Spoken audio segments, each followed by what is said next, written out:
అందరికీ praise the lord. దేవుని వాక్యంలో నుండి ఒక మాట. సామెత 13:24. బెత్తము వాడనివాడు తన కుమారునికి విరోధి, కుమారుని ప్రేమించువాడు వానిని శిక్షించును. సామెత 13:24. నిజ జీవితంలో జరిగిన యథార్థ సంఘటన.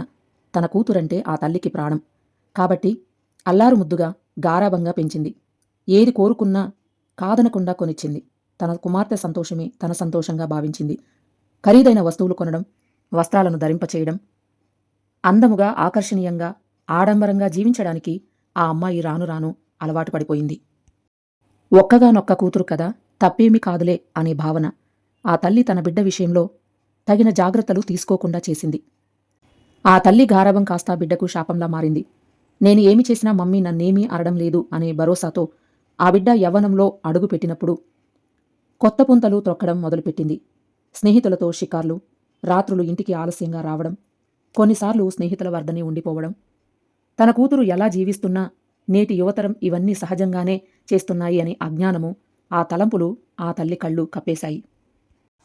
ఆదివారం మందిరానికి తన కుమార్తె రాకపోయినా ఆత్మీయ విషయాల్లో ఎందుకు ఈ చిన్న వయస్సులోనే ఒత్తిడి తేవడం అనే ఆలోచన తల్లిది. లోకం తన కుమార్తెను కబళిస్తుందని ఊహించలేకపోయింది ఆ తల్లి. ఏమి అడిగినా కాదనకుండా ఇచ్చే తల్లి, చేతి నిండా కావలసినంత డబ్బు, ఇట్టే ఆకర్షించే అందం, ఉరకలేసే యవ్వనం, ఇవన్నీ తన కుమార్తెను చీకటి లోకానికి చేరువ చేస్తున్నాయని తల్లి గ్రహించలేకపోయింది. ఏదైనా తప్పు చేస్తుందేమో, తప్పటడుగు వేస్తుందేమో అనే అనుమానము తల్లికి వచ్చినప్పటికీ కూతురును నిలదీసి అడగలేకపోయింది. ఒకవేళ అడిగితే అలుగుతుందేమో, ఆవేశంతో ఏ అఘాయిత్యానికైనా పాలుపడుతుందేమో అనే భయము తల్లిది. ఆ తల్లి ప్రేమ ఆమెని కట్టిపడేసింది. ఓ రోజు తన కుమార్తె ఇంటికి ఆలస్యంగా రావడం, వచ్చిన తరువాత కూతురు దగ్గర వాసన రావడం, ఆమె తూలుతూ తుళ్ళుతూ వచ్చి రాగానే మంచంపై పడిపోయటం చూసి ఆ తల్లి తల్లడిల్లిపోయింది. జరగకూడనిది ఏదో జరుగుతుందని గ్రహించింది. తన కుమార్తె హ్యాండ్ బ్యాగ్ను పరిశీలించగానే ఆ తల్లి గుండె ఆగిపోయినంత పనైంది. తన కుమార్తె బ్యాగ్లో రహస్యంగా దాచుకున్న డ్రగ్స్, మత్తు ఇంజెక్షన్లు, ప్రెగ్నెన్సీ రాకుండా వాడే టాబ్లెట్స్ చూసి కుప్పకూలిపోయింది ఆ తల్లి. గుండెలు బాదుకుంటూ ఏడ్చింది ఆ తల్లి. తల్లి రోదన వేదన మత్తులో పడి ఉన్న ఆ కూతురికి ఏమర్థమవుతుంది? మర్నాడు కూతురిని హాస్పిటల్కు తీసుకువెళ్లి పరీక్షలు చేయించింది. రిపోర్టులు వచ్చాయి.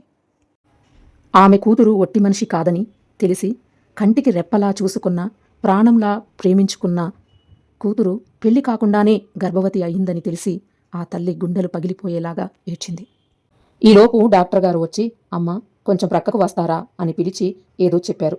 ఆ మాటలు విన్న ఆ తల్లి కాసేపైన తరువాత మౌనంగా కొంచెం చిరునవ్వుతో కూతురు ఉన్న రూంలోనికి వచ్చింది.